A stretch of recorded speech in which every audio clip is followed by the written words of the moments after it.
There's a moment in every judge's career when you have to make a split-second decision that defines your courtroom's integrity. That moment came for me on a gray Tuesday morning in November when a 3-4-year-old man named Derek Paulson did something I'd never seen in 38 years on the bench. He laughed, not a nervous chuckle, not an uncomfortable reaction to stress, a full, mocking, contemptuous laugh directed at me while I was reading the charges against him. The charges were serious. Aggravated assault on a police officer, resisting arrest, destruction of public property.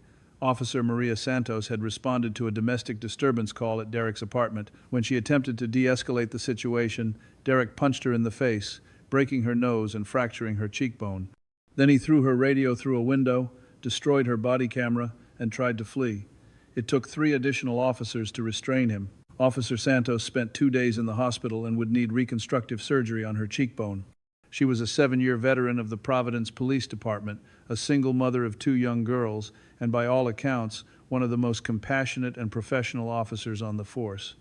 And Derek Paulson thought this was funny. What I did in the next 60 seconds shocked everyone in that courtroom. But before I tell you exactly what happened, I need you to understand something.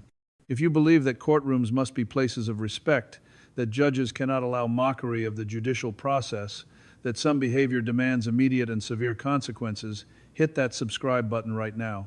Because what unfolded that morning became a lesson in why judicial authority exists and what happens when someone mistakes patience for weakness.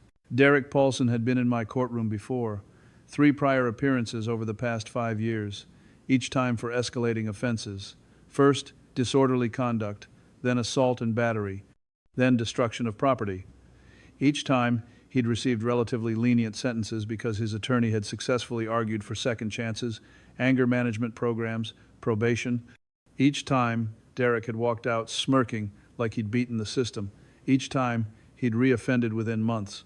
Now he stood before me again, but this time was different. Officer Santos's injuries were severe enough that the district attorney had charged him with felony assault on a police officer, which carried a mandatory minimum sentence of 2 years in state prison. This wasn't municipal court anymore.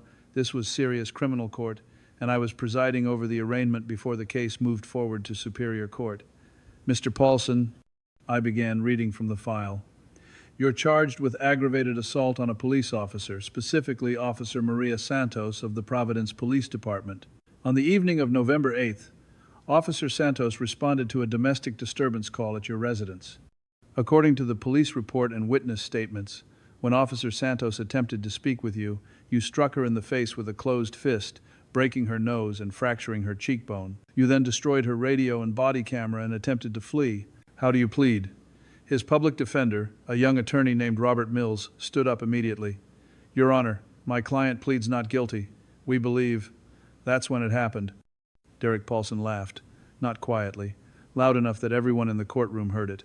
A mocking, contemptuous laugh that said he didn't take any of this seriously. I stopped mid-sentence and looked at him. Mr. Paulson, did you find something amusing about what I just said? He grinned, showing teeth. Your Honor, with all due respect, this is bullshit. That cop had it coming. She came into my house, into my space, acting all tough. I just taught her a lesson about respect. The courtroom erupted in whispers. Officer Santos, sitting in the front row in civilian clothes with visible bruising still on her face, looked down at her hands. I set down my papers very carefully. Mr. Paulson, you just said Officer Santos had it coming. Would you like to elaborate on that? His attorney grabbed his arm, trying to get him to stop talking. Derek shook him off. Yeah, I'll elaborate. These cops think they can just show up anywhere and push people around. She came into my apartment without a warrant, started asking questions like she had some right to be there. I don't owe her anything. She needed to learn that she's not as tough as she thinks she is. He was still smiling, actually smiling while describing breaking a police officer's face. Mr. Paulson, Officer Santos responded to a 911 call from your neighbor reporting screaming and sounds of violence from your apartment. She knocked on your door and identified herself. When you opened the door, she asked if everything was okay. That's when you attacked her. She was doing her job. Her job is to harass innocent people? Yeah, some job. You're not innocent, Mr. Paulson. You have 3 prior convictions. You were on probation at the time of this incident. And you just admitted in open court to assaulting Officer Santos because you felt she needed to learn a lesson. He shrugged, that smirk never leaving his face. So what? What are you going to do about it? Give me probation again? Community service? I've been through this before, old man. I know how this works. You'll lecture me, give me a slap on the wrist, and I'll be out by lunch. Old man. He just called me old man in my own courtroom. His attorney looked like he wanted to disappear into the floor. The prosecutor, Jennifer Chen, was staring at Derek with a mixture of shock and satisfaction. He was burying himself with every word. I stood up. When I stand during a proceeding, my bailiff, Officer D'Angelo, straightens instinctively. The courtroom goes quiet. Everyone knows something significant is about to happen. Mr. Paulson, I said, my voice quiet but carrying to every corner of the room, you seem to be operating under a fundamental misunderstanding. You think because you've received lenient treatment in the past, that pattern will continue. You think you can mock this court, mock me, mock the officer you assaulted, and face no consequences. You are profoundly mistaken. Derek's smirk faltered slightly, but his arrogance held. What are you going to do? You can't touch me until trial. I know my rights. You're correct that I cannot determine your guilt or innocence until trial, but I can absolutely address your behavior in this courtroom right now. Mr. Paulson, do you understand what contempt of court means? Yeah, it means you don't like what I'm saying. No. It means you have shown deliberate disrespect for this court's authority. You laughed while I was reading charges involving serious injury to a police officer. You admitted to the assault and characterized it as teaching her a lesson. You called me old man, and you've made it abundantly clear that you believe this process is a joke. I came down from the bench, something I rarely do, and walked toward the defendant's table. Derek straightened, his bravado wavering as I approached. Let me tell you something about respect, Mr. Paulson. This courtroom exists to ensure justice, to protect victims like Officer Santos, to give defendants like you a fair hearing. It only works if everyone involved treats it with the seriousness it deserves. When you mock this process, you're not just disrespecting me, you're disrespecting every person who's been victimized by violence. You're disrespecting the concept of justice itself. Derek rolled his eyes, actually rolled his eyes while I was speaking to him. That's when I made the decision. Mr. Paulson, for your contemptuous behavior in this courtroom, for your blatant disrespect for this court's authority, and for your continuing mockery of these proceedings, I am holding you in contempt of court. Bailiff, take Mr. Paulson into custody immediately. Derek's face changed. The smirk vanished. What? You can't do that. I haven't even been bailiff now. Officer D'Angelo moved forward quickly, joined by another court officer. They took Derek by the arms. Suddenly his arrogance shattered completely. Wait! Your Honor, I'm sorry. I didn't mean it. You can't send me to jail right now. I absolutely can, and I am. You will be held in custody for contempt pending your trial on the assault charges. Your bond hearing is revoked due to your demonstrated contempt for legal authority. This is bullshit, Derek yelled, struggling against the officers. You can't do this. I have rights. You have the right to respect this court. You chose not to exercise that right. You have the right to remain silent. You should have exercised that right, and you have the right to face consequences for your actions. That right I'm ensuring you exercise right now. As the bailiffs began to drag him toward the holding cell door, Derek's composure collapsed entirely. He started yelling, cursing, fighting against the officers. You old bastard, you can't do this. I'll file complaints. I'll sue you. You're nobody. You're just a jumped-up bureaucrat in a robe. If you believe that judicial authority must be defended, that mockery of the court cannot be tolerated, that some people need immediate consequences, share this video right now. Because what I did next ensured that Derek Paulson would never mock another courtroom again. Stop, I said. The bailiffs paused, still holding Derek's arms. I walked closer to where he stood, now fully panicked, his earlier bravado completely gone. Mr. Paulson, you just made this significantly worse for yourself. The contempt charge was for your behavior before I held you in contempt. Your behavior after the cursing, the physical resistance, calling me names, that's additional contempt. So here's what's going to happen. I turned to the court clerk.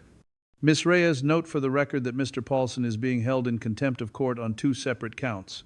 First, for his mockery and disrespectful statements during the reading of charges. Second, for his abusive language and resistance following the contempt ruling. I looked back at Derek. Each count of contempt carries up to 6 months in jail and a $1,000 fine. I'm imposing the maximum on both counts. That's 12 months in jail and $2,000 in fines for contempt alone, to be served before any sentence on your assault charges." Derek's face went white. 12 months? For contempt? You can't. I can, and I am. You had multiple opportunities to show respect. You chose mockery.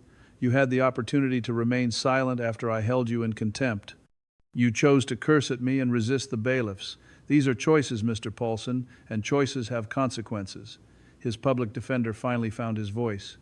"Your Honor, I request an emergency recess to consult with my client." This escalation, denied. Your client's behavior speaks for itself. It's on the record. The video cameras captured everything. There's nothing to consult about. I returned to the bench. Furthermore, given Mr. Paulson's demonstrated contempt for legal authority, his escalating pattern of violence, and his specific threat against a police officer teaching her a lesson, I am denying bail entirely. He will remain in custody until his trial on the assault charges. Your Honor, the public defender protested, my client has a right to reasonable bail. Your client forfeited that right through his behavior in this courtroom. He's shown himself to be a danger to law enforcement and a flight risk. He's demonstrated that he doesn't respect legal authority. Bail is denied. Derek started screaming. "This is illegal. You're violating my rights. Someone help me. This judge is crazy." I looked at Officer D'Angelo. "Get him out of my courtroom." If he continues to resist, add resisting a court order to his charges. 3 bailiffs now moved to restrain Derek as he fought, screamed, and cursed. His voice echoed through the courthouse as they dragged him toward the holding cells. "You'll pay for this. I'll get you. You can't do this. Somebody help me." The door closed behind them, muffling his screams. The courtroom sat in stunned silence. I'd just sent a man to jail for contempt within 5 minutes of his arraignment starting, and everyone who witnessed it knew they'd seen something extraordinary. I turned to Officer Maria Santos, who was still sitting in the front row, her hand over her mouth, tears streaming down her face. "Officer Santos, please approach." She stood slowly and walked to the front of the courtroom. Up close, I could see the full extent of her injuries. The bruising had faded to yellow-green, but the swelling around her eye and cheek was still visible. "Officer Santos, on behalf of this court, I want to apologize. You were injured doing your job. You came here to see justice served, and instead you had to sit here while the man who hurt you mocked your pain, laughed at your suffering, and showed no remorse whatsoever." My voice softened. "I cannot heal your injuries. I cannot undo what he did to you, but I can ensure that he understands that attacking a police officer, mocking the judicial process, and showing contempt for the law have severe consequences." She nodded, unable to speak. "Officer Santos, how are you doing, physically and otherwise?" She took a shaky breath. "The doctors say I'll need another surgery on my cheekbone. The fracture didn't heal right, and honestly, Your Honor, I'm scared. I've been a police officer for 7 years. I've dealt with violent people before, but I've never had someone hurt me and then laugh about it like my pain was entertainment. Has this affected your work? I requested desk duty for now. I'm afraid to go back on patrol. Every call feels dangerous now. I have 2 little girls at home, and I keep thinking, what if next time is worse? What if next time I don't come home?" Her voice broke completely. "That man destroyed my confidence, my sense of safety, and then he sat here laughing about it like he'd done something funny. I stepped down from the bench and did something I rarely do." I put my hand on her shoulder.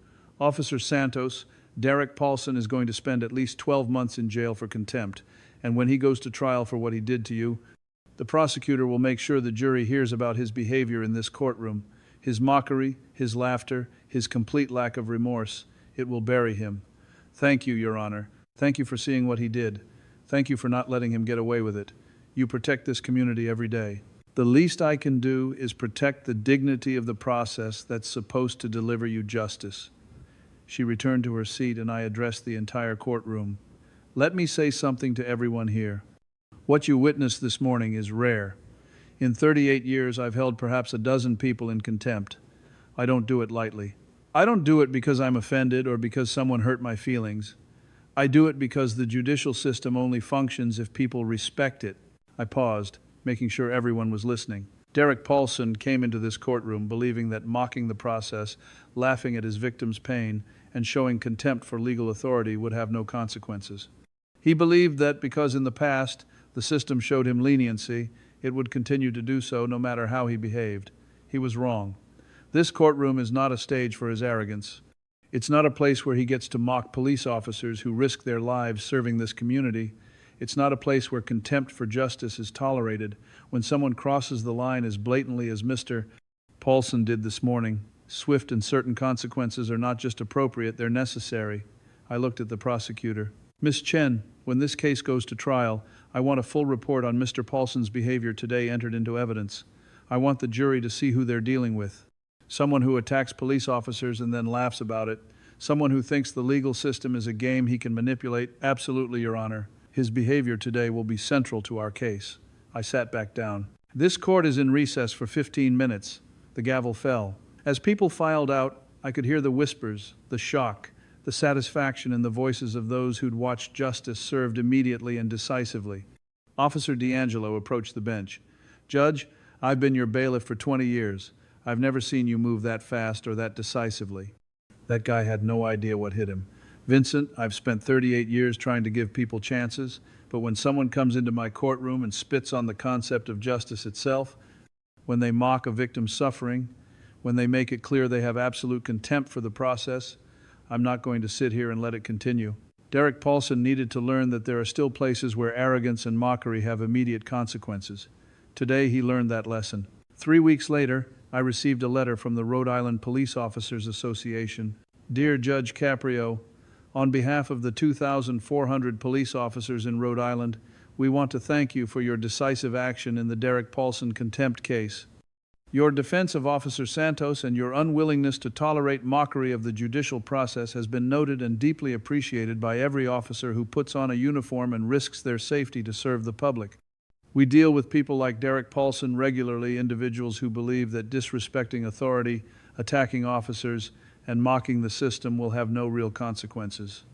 Your actions demonstrated that in your courtroom, such behavior will not be tolerated. Officer Santos has told her colleagues about what happened that day.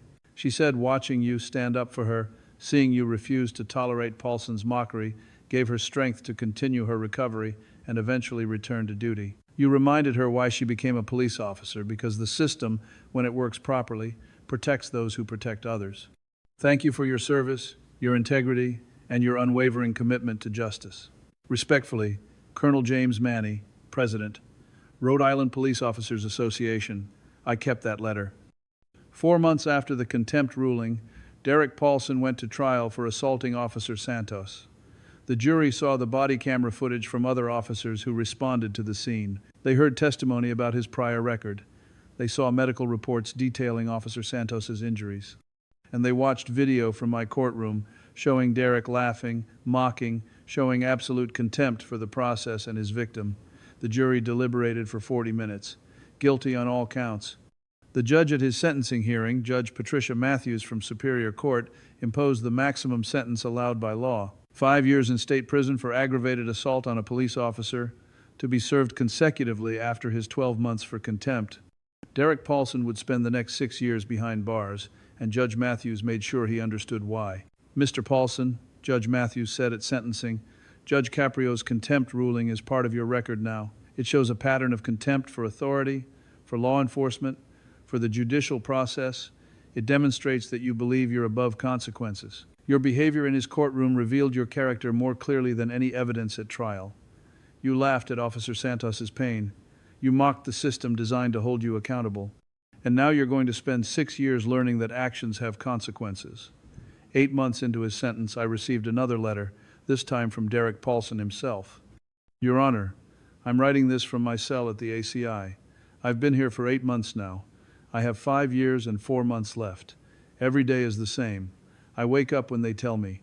I eat what they give me. I follow orders. I have no freedom, no choices, no control. And I have a lot of time to think about how I got here. I got here because of my own arrogance, because I thought I was smarter than the system, because I believed that mocking you, laughing at Officer Santos, showing contempt for the court would have no real consequences. I was wrong about everything. Your Honor, I need you to know something. When you stood up and came down from that bench, when you walked toward me with that look on your face, that was the first time in my entire life that I realized I'd gone too far. The first time I understood that there were still boundaries I couldn't cross. For 34 years, I'd been getting away with things, talking my way out of trouble, manipulating people, using the system's patience against itself. And then I met you, and in 60 seconds, all of that ended. You didn't yell, you didn't threaten. You just calmly, decisively showed me that my behavior had consequences, immediate consequences, serious consequences, and I panicked because I'd never faced that before. I'm not writing to ask for anything. I'm not asking you to reduce my sentence or give me another chance. I'm writing to say thank you. Thank you for finally stopping me. Because if you hadn't, if you'd just given me another slap on the wrist like everyone else had, I would have kept going. I would have hurt more people. Eventually, I probably would have killed someone. Officer Santos could have been that person. You saved her from me, and maybe you saved me from myself. I don't know if I'll ever be a good person. But in here, with nothing but time to think, I'm trying to understand what being a good person even means. I'm taking classes. I'm working with a counselor. I'm learning that the world doesn't revolve around me, that other people's pain is real, that respect isn't weakness. I have over 5 years left to keep learning those lessons. When I laughed in your courtroom, I was laughing at Officer Santos's broken face, at her pain, at the idea that I could be held accountable. I'm not laughing anymore, Your Honor. I'm ashamed. I'm sorry. And I'm trying to become someone who would never laugh at another person's suffering. Thank you for showing me that justice still exists, that there are still judges who will defend it, that there are still consequences for people like me. Respectfully, Derek Paulson, inmate 478923. I kept that letter too. Not because it excused his behavior, but because it showed that sometimes immediate and decisive consequences are exactly what's needed to break through someone's arrogance. If this story moved you, subscribe to this channel. Share it with anyone who believes that courtrooms must be places of respect, that judges cannot allow mockery of justice, that swift consequences sometimes save lives by stopping dangerous people before they escalate further. Derek Paulson mocked my court. He laughed at his victim's pain. He showed contempt for the entire judicial process, and I had him taken away immediately. Not because I was offended, but because allowing that behavior to continue would have told every other defendant that contempt has no consequences, that mockery is tolerated, that the system is too weak to defend itself. I spent 38 years trying to be patient, compassionate, and fair, but patience has limits. Compassion doesn't mean tolerating cruelty, and fairness requires that when someone crosses the line, they face immediate accountability. Derek Paulson crossed that line. And in 60 seconds, he learned what I'd spent 38 years defending. In my courtroom, justice is not negotiable, respect is not optional, and contempt has consequences. Court adjourned.